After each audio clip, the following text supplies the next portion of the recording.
जय Hind, good morning, welcome to knowledge Adda XYZ में एक नए वीडियो लेक्चर में आप सभी दोस्तों का बहुत बहुत स्वागत करते हैं।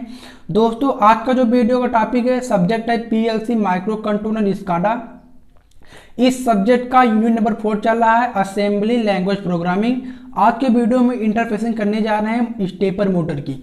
स्टेपर मोटर की इंटरफेसिंग किस प्रकार से करते हैं और स्टेपर मोटर क्या होता है, इन सब के बारे में डिटेल में जानेंगे। सो फ्रेंड, वीडियो में इन तक जरूर बने रहिएगा। वीडियो आपको अच्छे से समझ आ सकती है यदि आप पूरा वीडियो देखते हैं। यदि आप हमारे यूट्यूब चैनल पर नए हैं तो चैनल को सब्सक्राइब कर लें, जिससे कि पॉलिटेक्निक से रिलेटेड वीडियो आपको मिलती रहे। चलिए वीडियो को बिना किसी देरी के दोस्तों, स्टेपर मोटर की इंटरफेसिंग, यहाँ पर हेडिंग दिखाई गई है स्टेपर मोटर की इंटरफेसिंग। तो स्टेपर मोटर जो स्टेपर मोटर दोस्तों क्या होती है, ऐसी मोटर जो क्या हो स्टेप बाय स्टेप स्टार्ट हो। मतलब जो स्टेपर मोटर होती है वो स्टेप बाय स्टेप स्टार्ट होती है, इसलिए इसका नाम स्टेपर मोटर पड़ गया। तो यहाँ पर देख सकते हैं कि स्टेपर मोटर का उपयोग वहाँ पर किया जाता है जहाँ पर सटीक रोटेशन या पोजीशनिंग की आवश्यकता होती है। कहने का मतलब दोस्तों, जो स्टेपर मोटर का उपयोग वहाँ पर किया जाता है जहाँ पर सटीक रोटेशन, मतलब सटीक रोटेशन का आवश्यकता हो या पोजीशनिंग की आवश्यकता हो, वहाँ पर स्टेपर मोटर का यूज किया जाता है। उदाहरण के देख सकते हैं उद्योग क्षेत्र में, चिकित्सा क्षेत्र में इत्यादि में स्टेपर मोटर का उपयोग किया जाता है। स्टेपर मोटर एक ब्रश रहित मोटर है जो इलेक्ट्रिकल पल्स को मैकेनिकल रोटेशन में कन्वर्ट करती है। मतलब स्टेपर मोटर क्या है, इसमें ब्रश नहीं होती है, ब्रश रहित मोटर होती है जो क्या करती है, जो इलेक्ट्रिकल पल्स देते हैं, इलेक्ट्रिकल पल्स को क्या करती है मैकेनिकल रोटेशन में क्या करती है, कन्वर्ट करती है। कहने का मतलब जो स्टेपर मोटर होती है वह स्टेप बाय स्टेप स्टार्ट होती है, और इस जो स्टेपर मोटर होती है वह क्या करती है, जो भी इलेक्ट्रिकल पल्स होता है, इलेक्ट्रिकल पल्स देते हैं तो यह क्या करती है मैकेनिकल रोटेशन में स्टेप बाय स्टेप मोटर को स्टार्ट करती है। यह इनपुट पल्स के अनुसार स्टेप्स में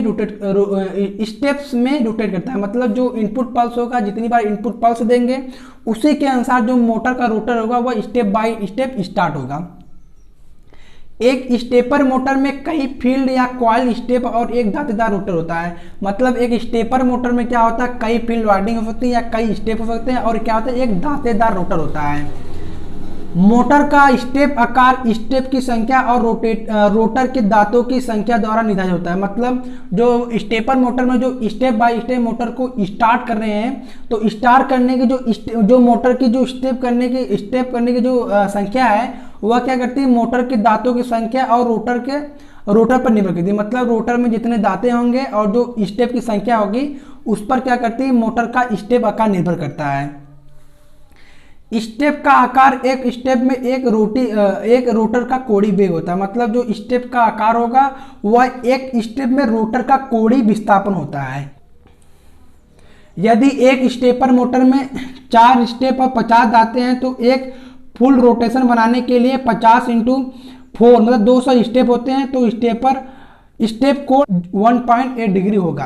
कहने का मतलब दोस्तों, जो स्टेपर मोटर है, स्टेपर मोटर में यदि क्या है, इसमें 4 स्टेप और जो रोटर में 50 दांतें हैं, ठीक है। तो मतलब एक रोटेशन फुल रोटेशन बनाने के लिए उसमें क्या होंगे 200 स्टेप हो गए। मतलब फुल रोटेशन बनाने के लिए 200 बार स्टेप करना पड़ेगा। 1 2 3 4 5 6 7 8 इसी से ये मोटर 200 बार स्टेप के बाद मोटर अपनी एक फुल रोटेशन करती है, और जो उसका रोटर स्टेप एंगल होता है वो 1.1 डिग्री होता है।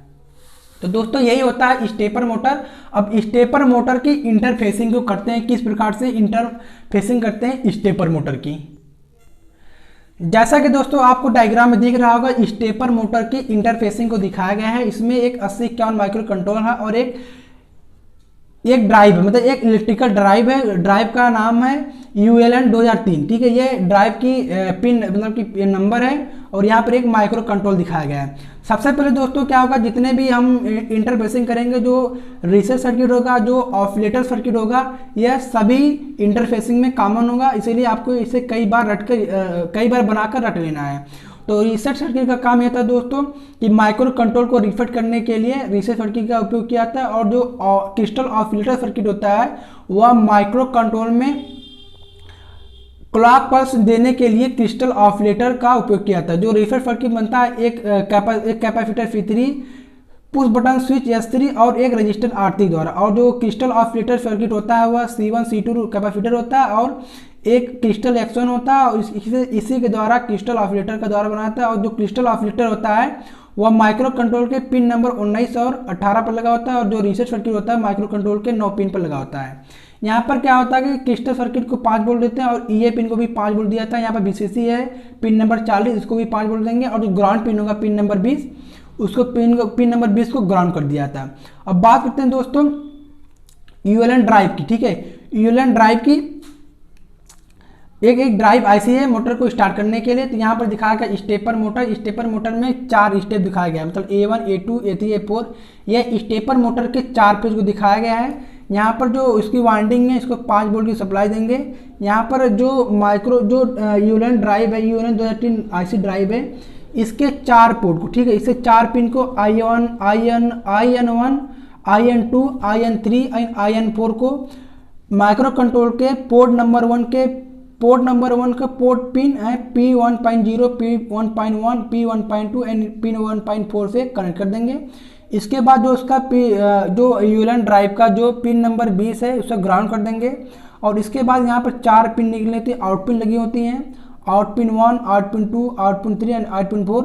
यह जो स्टेपर मोटर की जो वाइंडिंग होगी उसके 4 टाइम फेज से A1 A2 एंड A4 से कनेक्ट कर देते हैं। तो इस प्रकार से हम करते हैं इंटरफेसिंग ऑफ स्टेपर मोटर। इसको आपको कई बार बनाना है, तब जाकर आपको अच्छे से याद होगा कि किस प्रकार से इंटरफेसिंग, मतलब कि इंटरफेसिंग की सर्किट किस प्रकार से बनती है। इसे आपको कई बार प्रैक्टिस करना है रफली, कि किस प्रकार, जब तक प्रैक्टिस नहीं करेंगे तब तक आपको ये याद नहीं होगा। तो इसीलिए आपसे मैं कहना चाहूँगा इसे बार बार बनाइए, तभी आपको ये सर्किट डायग्राम याद होगा। अब बात करते हैं दोस्तों कि जो ये सर्किट डायग्राम है हमें एग्जाम में किस प्रकार से लिखना है, उसको देख लेते हैं। तो सबसे पहले दोस्तों बात कर लेते हैं जो रीसेट सर्किट है, जो क्रिस्टल ऑसिलेटर है, उसके लिख लेते हैं। उसके बाद बात करेंगे यूएलएन ड्राइव की, फिर स्टेपर मोटर में किस प्रकार कनेक्ट करते हैं। तो ऊपर के चित्र में 4 स्टेप स्टेपर मोटर और 80 कॉन माइक्रो कंट्रोल का इंटरफेसिंग सर्किट डायग्राम दिखाया गया। मतलब ऊपर के चित्र में 4 स्टेप, यहाँ पर 4 स्टेप है, 1 2 3 4 स्टेप स्टेपर मोटर और 80 कॉन माइक्रो कंट्रोल की इंटरफेसिंग को दिखाया गया है। ठीक है दोस्तों, जिसमें capacitor C1 C2 and crystal action clock circuit संबंधित होते हैं, और जो सिस्टम क्लॉक फ्रीक्वेंसी उत्पन्न करता है। मतलब जो कैपेसिटर C1 और C2 का क्रिस्टल एक्शन होता है, यह क्लॉक फ्रीक्वेंसी को उत्पन्न करने के लिए माइक्रो कंट्रोल के पिन नंबर 19 और 20 पर लगा होता है। जो सिस्टम में क्या करता है, क्लॉक फ्रीक्वेंसी को उत्पन्न करता है। कैपेसिटर C3 रेजिस्टेंस R3 व स्विच S3 रीसेट सर्किट बनाता है। मतलब जो कैपेसिटर S3 है, कैपेसिटर C3 रेजिस्टेंस R3 और पुश बटन स्विच S3 क्या है, यह रीसेट सर्किट बनाते हैं। उसका उपयोग माइक्रो कंट्रोल को रीसेट करने के लिए किया जाता है। ठीक है, आगे देखिए दोस्तों, तथा स्टेपर मोटर के 4 टर्मिनल एक ड्राइव आईसी यूएलएन ड्राइव 2003 के द्वारा माइक्रो कंट्रोलर के पोर्ट पिन नंबर 1.0 से 1.3 से जुड़े हुए हैं। मतलब स्टेपर मोटर के जो 4 टर्मिनल होते हैं वह एक यूएलएन ड्राइव आईसी होता है, स्टेपर मोटर है। स्टेपर मोटर के 4 पेज वो यूएलएन ड्राइव के आउटपुट टर्मिनल पर जुड़े हुए हैं। मतलब यहाँ पर देखिए जो यूएलएन ड्राइव के जो 4 टर्मिनल है वह माइक्रो कंट्रोल के पोर्ट नंबर 1 से जुड़े हुए हैं। पोर्ट नंबर 1 के पिन नंबर पोर्ट 1.0 से, पोर्ट 1.1 से, पोर्ट 1.2 से और पोर्ट 1.3 से क्या है, पोर्ट 1.3 से जुड़े हुए हैं। ठीक है दोस्तों, और पोर्ट 1.0, पोर्ट 1.1, 1.3 एंड 1.4 पिन क्रमशः A1 A2 A4 फेज को कंट्रोल करने के लिए उपयोग किया है। मतलब जो ये पोर्ट का उपयोग किया गया है, यह जो स्टेपर मोटर है, स्टेपर मोटर के चारों फेज को कंट्रोल करने के लिए पोर्ट 1.1, पोर्ट 1.1, 1.2, 1.3 का उपयोग जो स्टेपर मोटर को स्टेप बाय स्टेप स्टार्ट करने के लिए उपयोग किया था। इतनी बातें आपको लिखनी है इंटरफेसिंग ऑफ स्टेपर मोटर में। सो फ्रेंड, आपको इतनी बातें एग्जाम में लिखनी है तो आपको एग्जामिनर अच्छा नंबर दे सकता है। सो फ्रेंड, आपको ये वीडियो पसंद आई है तो वीडियो को लाइक करें, चैनल को सब्सक्राइब कर लें, जिससे कि पॉलिटेक्निक से रिलेटेड वीडियो आपको मिलती रहे। चलिए मिलते हैं आपको नेक्स्ट वीडियो में। Thank you for watching.